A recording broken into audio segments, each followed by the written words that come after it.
Dushyanth Sridar, in fact, Vedic Scholar, is joining us on the broadcast. Mr. Dushyanth, thanks so much for speaking to us. What a beautiful sight. You know, as I speak, I'm seeing that the images of the rays of the light delicately kissing the forehead of Ram Lalla. An absolutely awe-inspiring spectacle, breathtaking to say the least. How was this done? I believe that there was a lot of planning to ensure that the rays of the sunlight actually hits the forehead of Ram Lalla with utmost precision. Yeah, namaskaram to all the viewers. And happy Ram Navami to you as well. Thanks so much, and wishing you too, and wishing all the viewers a very happy Ram Navami. See, Bharat Desham, our country, has always tied its spirituality with science.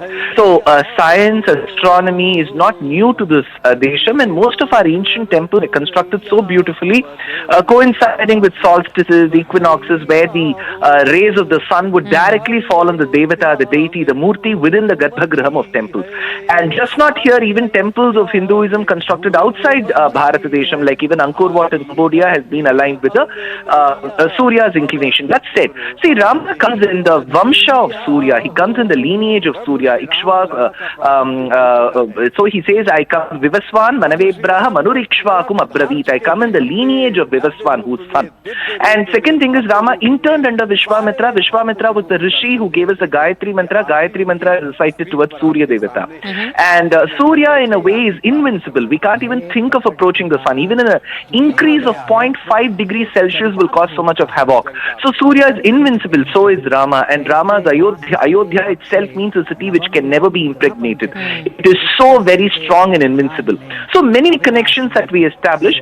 And with respect to the science here, we have, I'm sure the scientists have guided so well, and so are the artisans who have taken so very good care of putting mirrors in different places so that the rays of the sun get reflected in multiple places and finally falls into the lalatam, the mastakam of Rama, and that enlightens the entire garbhagriha and the temple.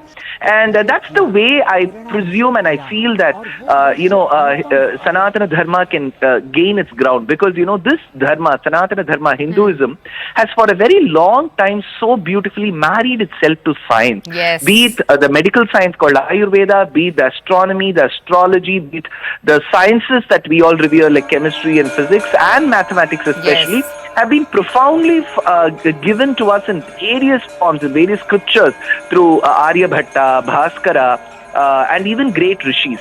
So this is the way forward where you can always make an astika of Sanatana Dharma feel. See, here is science and here is spirituality, and both of them marry and make friends so beautifully. And that is visible so beautifully, and we are seeing that. But how beautiful the sight is, Dushyanth. I'm just seeing those visuals of the sunlight falling right at the middle of Lord Ram Lalla's Murti. It is absolutely a spectacular sight, so meticulously planned, designed, implemented to achieve utmost accuracy.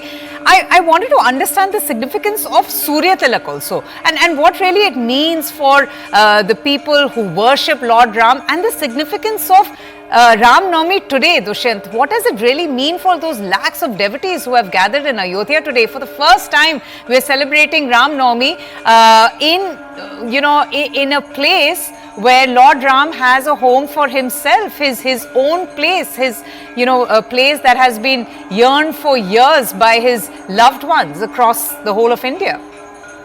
Very true. So Valmiki Maharishi in the Ramayana states, Tatascha Dvadashe Mase Chaitre Navamike Tithau Nakshatre Aditi Devatye Swachcha Samstheshu Panchasu Graheshu Karkate Lagne Vakpata Induna Saha, he states. So on the Tithi of Nami, which is the day today, in the asterism, in the star of Punarvasu, which has been aspected by a Devata called Aditi, and on the Shukla Paksham, the waxing face of the moon, was born a boy whose astronomical details he states where 5 grahas were in the exalted state, and in one house was Vakpata Vinduna Saha, where Chandra, whose moon, and Brihaspati, Jupiter, are together. So our rishis have gone to the extent of giving the date, the tithi, the asterism, the astronomical, the astrological details when Rama was born.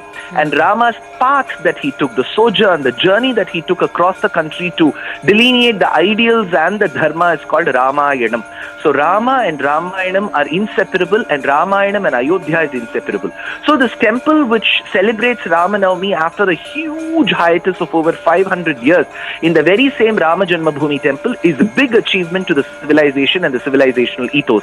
That Yes. said, talking about the Surya Tilakam, see, Surya, even the basic of fundamentals that we know, when we go to a doctor, he always asks us to get our vitamin D checked.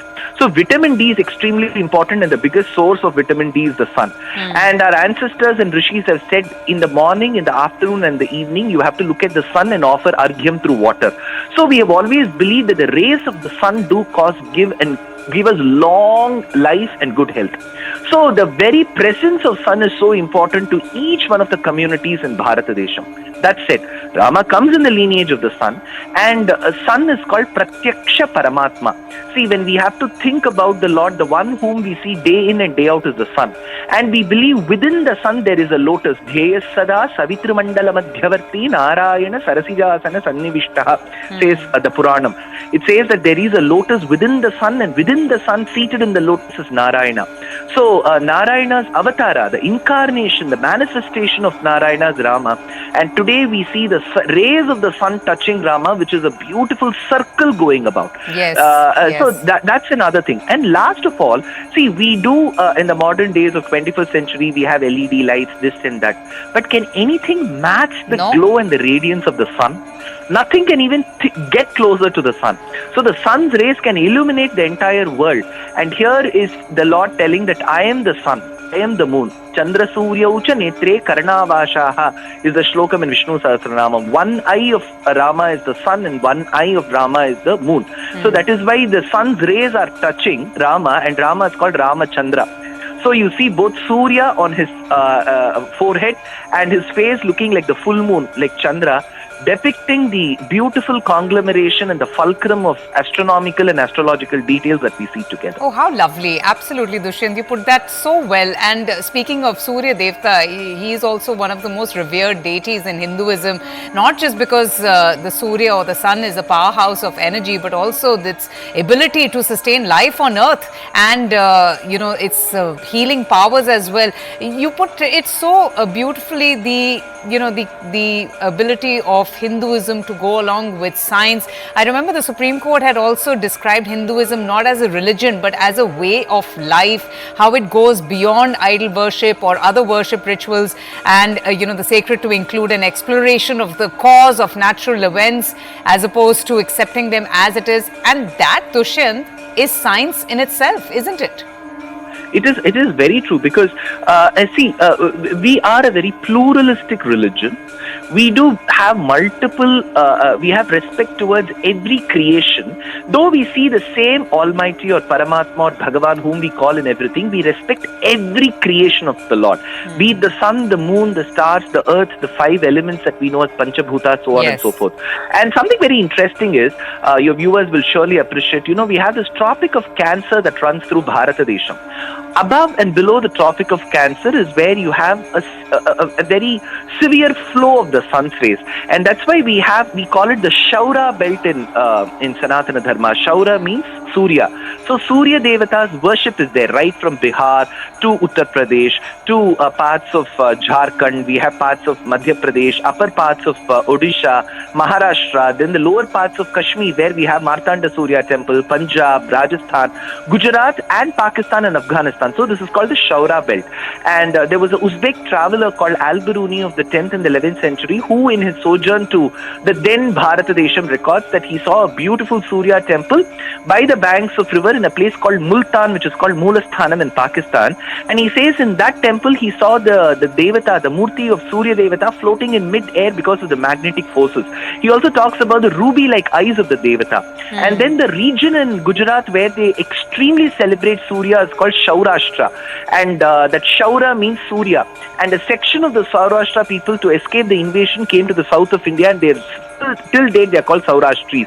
And something interesting is, even in the musical form of India, we have a raga that invokes Surya called Saurashtram. And